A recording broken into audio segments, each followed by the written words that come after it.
Hi hello welcome back to docs ബിയാഷ്.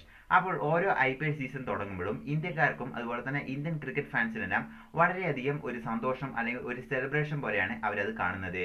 അതായത് ഒരു festival season തുടങ്ങുന്ന പോലെയാണ് എല്ലാവരും IPL തുടങ്ങുമ്പോൾ എല്ലാവരും കാണുന്നത്. ഈവൻ ക്രിക്കറ്റ് ഫാൻസ് അല്ലാത്തവർ പോലും IPL തുടങ്ങുമ്പോൾ ആ IPL കാണാറുണ്ട്. കാരണം അത്രമാത്രം എൻജോയ്മെന്റ് ആണ് IPL ഇന്ത്യൻ ഓഡിയൻസിനും അതുപോലെ തന്നെ ഇന്ത്യൻ ക്രിക്കറ്റ് ഫാൻസിനും കൊണ്ടുവരുന്നത്. അപ്പോൾ നിങ്ങൾ ഒരിക്കലെങ്കിലും ആലോചിച്ചിട്ടുണ്ടോ, അതായത് IPL എന്തുകൊണ്ടാണ് പാകിസ്ഥാൻ പ്ലേയേഴ്സ് മാത്രം ഇല്ലാത്തത്? അപ്പോൾ പലരും വിചാരിക്കുന്നുണ്ടാവും ഇന്ത്യ പാകിസ്ഥാൻ ബോർഡർ ഇഷ്യൂ കൊണ്ടായിരിക്കും ഈ ഒരു പ്രശ്നമുള്ളത്. പക്ഷേ ഇതല്ല ഇതിന്റെ യഥാർത്ഥ കാരണം. അപ്പോൾ ഇതിന്റെ യഥാർത്ഥ കാരണങ്ങളാണ് നമ്മൾ ഇന്നത്തെ ഈ വീഡിയോയിൽ നോക്കാൻ പോകുന്നത്. നിങ്ങൾക്ക് ഇഷ്ടപ്പെട്ട IPL ടീം ഏതാണ്? കമന്റ് ബോക്സിൽ മെൻഷൻ ചെയ്യുക. അപ്പോൾ വീഡിയോ ഇഷ്ടപ്പെട്ടാൽ ലൈക്ക് ചെയ്യുക, വീഡിയോ ഇഷ്ടപ്പെട്ടില്ലേ ഡിസ്ലൈക്ക് ചെയ്ത് എന്തുകൊണ്ട് ഇഷ്ടപ്പെട്ടില്ല ഉള്ള കാര്യങ്ങൾ നിങ്ങൾ കമന്റ് ബോക്സിൽ മെൻഷൻ ചെയ്യുക. ഇപ്പോൾ വീഡിയോയിട്ട് കിടക്കാം. അപ്പോൾ ആദ്യം തന്നെ അതായത് IPL സ്റ്റാർട്ടിംഗ് സീസൺ തൊട്ട് കണ്ടവർക്കൊക്കെ അറിയാം, അതായത് സ്റ്റാർട്ടിംഗ് സീസണിലെല്ലാം അതായത് പാകിസ്ഥാൻ പ്ലേയേഴ്സ് അടക്കം ഉണ്ടായിരുന്നു IPL സ്റ്റാർട്ടിംഗ് സീസണിലെല്ലാം. അപ്പോൾ IPL സ്റ്റാർട്ടിംഗ് സീസണിൽ പാകിസ്ഥാൻ പ്ലെയർ ഉണ്ടായിട്ട് പിന്നെ എങ്ങനെയാണ് ആ ഒരു പാകിസ്ഥാൻ പ്ലെയേഴ്സ് ഇല്ലാതായ എന്ന് നമുക്ക് നോക്കാം.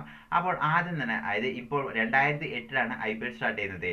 അപ്പോൾ ആ ഒരു സീസണിൽ ഏകദേശം 11 പാർട്ടിസിപ്പൻസ് ആയിരുന്നു പാകിസ്ഥാനിൽ ഉണ്ടായിരുന്നത്. പക്ഷെ പിന്നീട് 2008 കഴിഞ്ഞപ്പോഴാണ് ആ ഒരു വലിയൊരു ഈവന്റ് നടക്കുകയും അതിനുശേഷം പാകിസ്ഥാൻ പ്ലെയേഴ്സ് എല്ലാം തന്നെ IPL കളിക്കേണ്ടതെന്ന് BCCയും അതുപോലെ തന്നെ ഇന്ത്യൻ ഗവൺമെന്റും ഇന്ത്യൻ ഫാൻസ് എല്ലാം ഒരേപോലെ ആഗ്രഹിച്ച ആ ഒരു ഈവന്റ്. അപ്പോൾ 2024 കേസ് എടുത്തു നോക്കുകയാണെങ്കിൽ ഇന്ന് ഒരു പാകിസ്ഥാൻ പ്ലെയർ പോലും IPL കളിക്കുന്നില്ല, അതായത് ഓപ്ഷനിൽ പോലും വരുന്നില്ല എന്നുള്ളതാണ് സത്യം.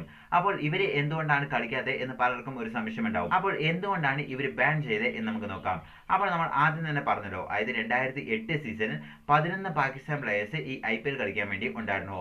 അപ്പോൾ ആദ്യം തന്നെ ഈ IPL ആ ഒരു അഗ്രിമെന്റ് സൈൻ ചെയ്യുമ്പോഴും അതുപോലെ തന്നെ ICCന്റെ അടുത്ത് BCCI ഇങ്ങനെയുള്ള ഒരു ഈവന്റിനെ കുറിച്ച് ഒരു ഡീറ്റെയിൽ ആയി എക്സ്പ്ലെയിൻ ചെയ്യുമ്പോഴും അതുപോലെ തന്നെ ഈ ഒരു പെർമിഷൻ എല്ലാം എടുക്കുമ്പോഴും അവർ പറഞ്ഞൊരു വാക്കുണ്ട്, അതായത് ലോകത്തുള്ള എല്ലാ കൺട്രീസിലുള്ള ആൾക്കാർക്കും IPL വേണ്ടി ഓപ്ഷനിൽ പങ്കെടുക്കുകയും അതുപോലെ തന്നെ IPL കളിക്കാൻ പറ്റും എന്ന് പറഞ്ഞുകൊണ്ടാണ് ICCന്റെ അടുത്ത് BCCI ആദ്യം ഈ ഒരു പെർമിഷൻ അപ്രൂവ് ചെയ്തത്. പിന്നെ എങ്ങനെയാ സംഭവിച്ചതെന്ന് വെച്ചാൽ ആ ഒരു ദിവസം വരുന്നു, അതായത് 2008 നവംബർ 26 ഒരു ഈവന്റ് നടക്കുന്നു. അതെന്താണെന്ന് വെച്ചാൽ അതായത് ഇന്ത്യയിൽ ടെററിസ്റ്റ് അറ്റാക്ക്, അതായത് ഇന്ത്യ കണ്ടതിൽ വെച്ച് ഏറ്റവും വേഴ്സ്റ്റ് അറ്റാക്ക് എന്ന് പറയപ്പെടുന്ന അത്രയും വലിയൊരു ടെററിസ്റ്റ് അറ്റാക്ക് ആയിരുന്നു ഇന്ത്യയിൽ സംഭവിച്ചത്.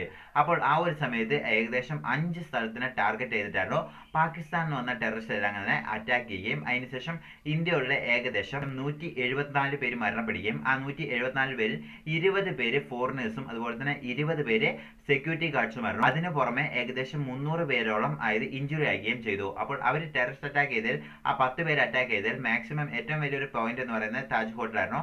അപ്പോൾ മുംബൈ താജ് അറ്റാക്കാണ് നമ്മൾ ഉദ്ദേശിക്കുന്നത്. അപ്പോൾ ആ ഒരു അറ്റാക്ക് സംഭവിക്കുന്നത് അപ്പോൾ താജ് ഹോട്ടൽ അതുപോലെ തന്നെ അതിന്റെ ചുറ്റുമുള്ള ഹോസ്പിറ്റൽ ഇങ്ങനെ 5 സ്ഥലം ടാർഗറ്റ് ചെയ്തിട്ട് 10 ടെററിസ്റ്റുകൾ ആ ഒരു അറ്റാക്ക് നടക്കുന്നു.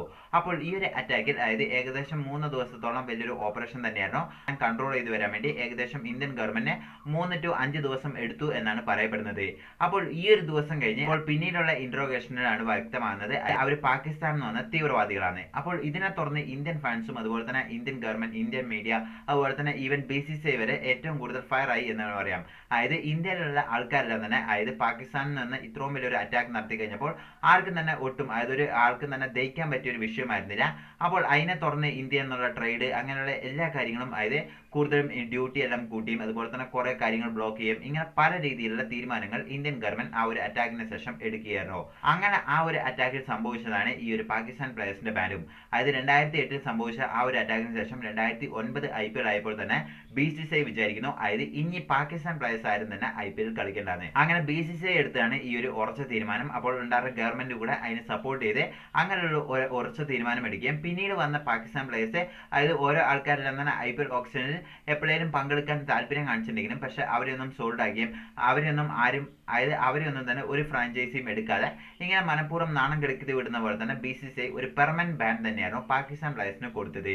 അപ്പോൾ ഇങ്ങനെ ഒരു പാകിസ്ഥാൻ പ്ലേയേഴ്സിന് പെർമനന്റ് ബാൻ കൊടുത്തപ്പോൾ അപ്പോൾ ഷാരൂഖ് ഖാൻ ചോദിച്ചിരുന്നു അതായത് എന്തുകൊണ്ടാണ് അതായത് ടെററിസ്റ്റ് ചെയ്തതിൽ പാകിസ്ഥാൻ പ്ലേയേഴ്സ് എന്ത് ചെയ്താന്ന് ചോദിച്ചിട്ട് ഷാരൂഖ് ഖാൻ തന്നെ ഒരു വോയിസ് കൊടുക്കുകയും പിന്നീട് ഷാരൂഖ് ഖാനെതിരെയും തന്നെ നല്ല ശക്തമായ ഒരു സൈബർ അറ്റാക്ക് തന്നെ ഷാരൂഖ് ഖാൻ തന്നെ നേരിട്ടു എന്നാണ് പറയപ്പെടുന്നത്.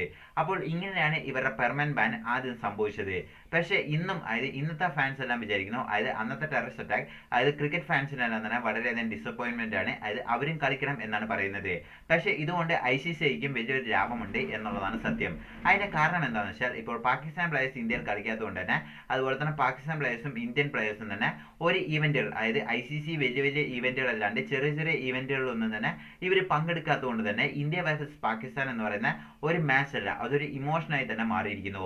അതിൽ ഏത് ടീം ജയിക്കുന്നോ ആ ഒരു ടീമിന് കിട്ടുന്ന സപ്പോർട്ട് എന്ന് പറയുന്നത് ആ ഒരു രാജ്യത്തിന് അതായത് അൺബിലീവബിൾ ആണ്. കാരണം അത്രമാത്രം ഫാൻസ് ആണ് ആ ഒരു കളി കാണാൻ തന്നെ വരുന്നത്. അപ്പോൾ ഇതെല്ലാം മനസ്സിലാക്കിയിട്ട് തന്നെയാണ് വേൾഡ് കപ്പിലെല്ലാം തന്നെ എപ്പോഴും അതായത് ഈ ഒരു ടിക്കറ്റ്, അതായത് പാകിസ്ഥാൻ വേഴ്സസ് ഇന്ത്യ എന്ന് പറയുന്ന ആ ഒരു മാച്ചിൽ ടിക്കറ്റ് പ്രൈസ് വരെ കൂടുതലായിരിക്കും. അപ്പോൾ ഈ ഒരു അവസ്ഥയിലാണ് പല ഇന്ത്യൻ ക്രിക്കറ്റ് ഫാൻസിലുള്ള ആൾക്കാരും ചോദിക്കുന്നത്, അതായത് ഇനിയും അതായത് ഇത്രയും വർഷം അവരെ ബാൻ ചെയ്തു, ഇനിയും അതായത് അതൊന്ന് സോൾവ് ചെയ്ത് അവരെയും കൂടെ ഇന്ത്യൻ പ്രീമിയർ ലീഗിൽ കളിപ്പിച്ചൂടെ എന്നാണ് എല്ലാവരും ചോദിക്കുന്നത്.